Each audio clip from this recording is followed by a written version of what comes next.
Welcome to Random Ramblings, where I ramble about something that's on my mind, and currently I'm gonna ramble about this character called Nocturne in Baldur's Gate 3. So let's give some context here. So Nocturne is a character from Shadowheart's back story. So basically, she was one of the people that Shadowheart regularly met, and it's implied that they had some sort of love connect, or not. They had some interest towards each other that went into, love into each other. And, that's cool, that's whatever, right?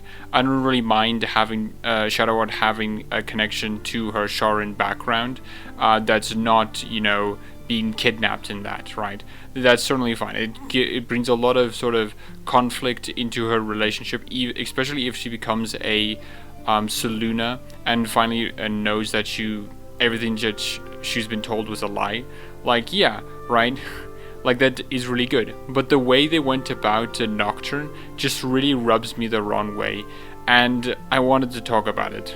So, Nocturne as a character, as an idea, I'm fully supportive of. I love him quite a bit. But the execution is my biggest issue. So, when you go into the House of Grief, then to the Temple of Shar, you're then accosted by all of the, Sharan members, right? Like, oh, okay, you have now, and for my playthrough, I made Shadowheart I revealed Shadowheart her backstory, and she became a Selûnite. And so, eventually, it's like, okay, so, main protagonist, you have two choices.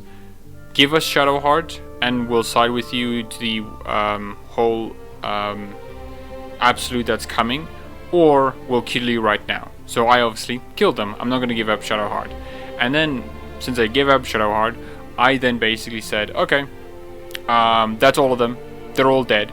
Because why would any other one, exist that's not here? And if there are any other ones around, they're gonna aggro on me instantly, and I'll kill them too.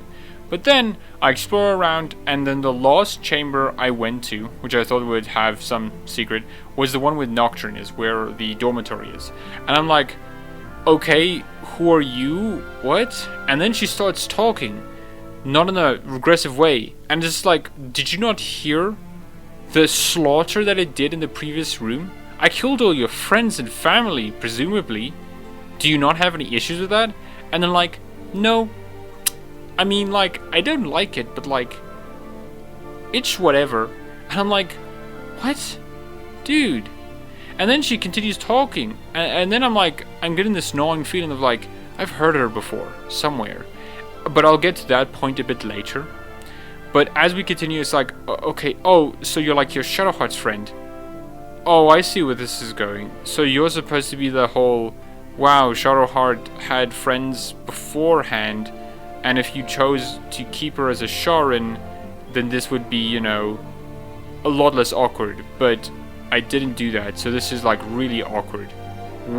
Okay, wait, hold on. You existing here, not killing me, implies a lot of things. One, this implies that the Night Mother either didn't fully convert you, which goes against her character, and especially the Sharan cult character, that hey, if you're not fully on board, there are two things that are going to happen to you. You're dead, or you're going to get brainwashed.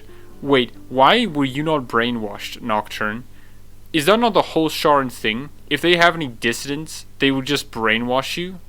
How are you not brainwashed? How are you not thinking that your entire relationship with Shadowheart is just fake and a lie and abusive? What? How are you here? Does this not mean that Nightmother is really incompetent? Like, she's not incompetent. Like, she may have gone against the Shar's wishes by trying to have Shadowheart go after the artifact, but that wasn't really incompetence. That was just her plan not succeeding because, the main protagonist got involved. So, how are you here, Nocturne? This doesn't make any sense. Like, genuinely doesn't make any sense. Like, the only way that her existence would make sense is two things. One, she would be in the jail cells where, Shadowheart's parents are, and then that would be fine. It's framed that, hey, she didn't like what was happening, and she protested against the treatment of Shadowheart, and Shadowheart may have been, you know, against the whole Sharon thing, but, you know, it's whatever. It's like, let her live, right? And then she presumably was awaiting execution or brainwashing or whatever, and then there is where we meet her. And then we get the scene and whatnot. But, or additionally, she's just a committed Sharon, and she may have feelings for Shadowheart and still like Shadowheart to some extent, but her belief as a Sharon does not override that. Or, and they can imply this, that she's been brainwashed to think that that Shadowheart is just bad and dumb and evil. Like, okay, cool. That's certainly fine. And then we kill her alongside with every single other person. There could even be a little scene of, like, you know, a Nocturne saying, like, Shadowheart, how could you have done this to us? We were friends once, maybe even more. I feel betrayed by you. It's like, okay, that's pretty good. I love that. I like that quite a bit. But no, they did the worst thing possible, and that is, oh yeah, we awkwardly placed her in a room adjacent, and when you enter in, she's like, oh, hi, how are you? I'm good. Shadowheart, is that you? Oh my gosh! Wanna buy something? It's like, what? Why? Why that way? Like, there were a million other ways you could have introduced and made her character feel a lot better to engage with. But, like, Larian for some reason chose the most weirdest thing possible. And here's why I think that. So, I think Larian did this because of the voice actor who voices Nocturne.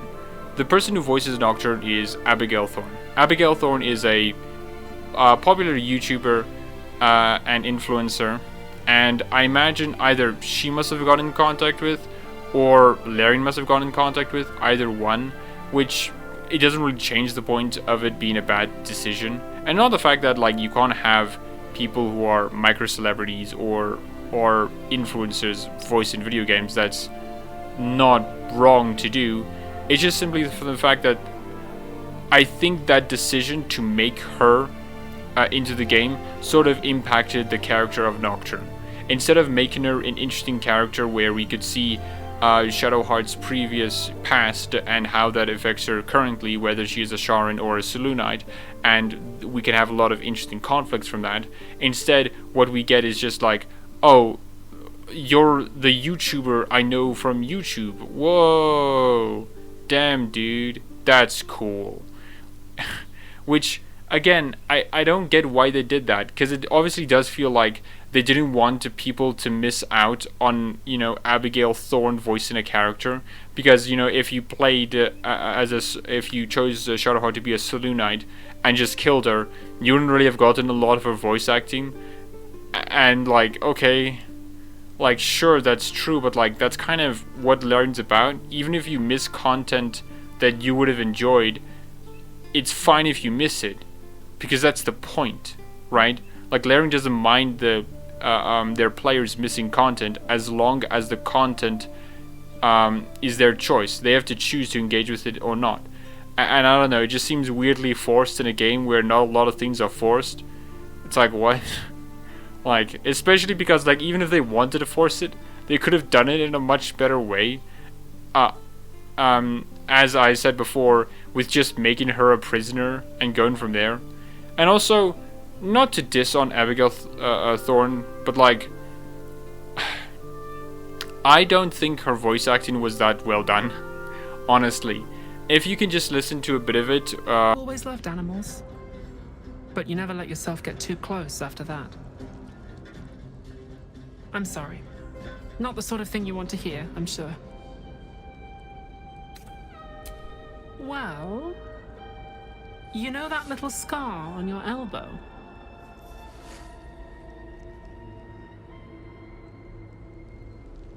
On screen, and you can hear, like, it sounds weird. Like, it genuinely sounds a bit weird.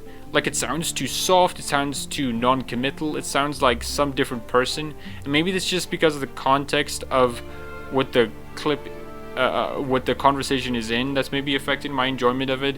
But like, I don't know, dude. The other celebrity cameos that exist in the game are far, far, far better than this. And maybe that's just because me comparing, you know, Abigail Thorne, a small actor, to like J.K. Simmons is maybe a bit unfair. But I don't know, dude. Like when I played and I was listening to Catherine Thorne, I was like, wow, dude, this isn't like, they sound like J.K. Simmons, but like, damn, dude, this like sounds amazing. My fears that were like, this was just gonna be celebrity like jerking off. No, it isn't. It's just actually good voice acting.